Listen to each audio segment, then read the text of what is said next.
Alrighty, welcome back to, I believe it's day number 9 for the Cincinnati cicadas.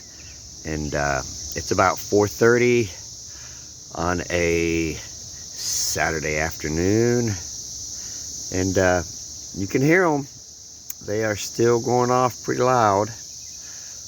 Noticing a lot of them flying around, especially coming home from a Saturday work day. A lot of them flying around. Got a few smudges on my windshield, unfortunately.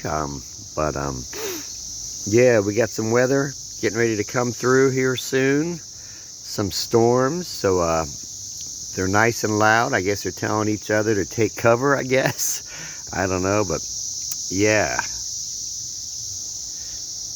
So,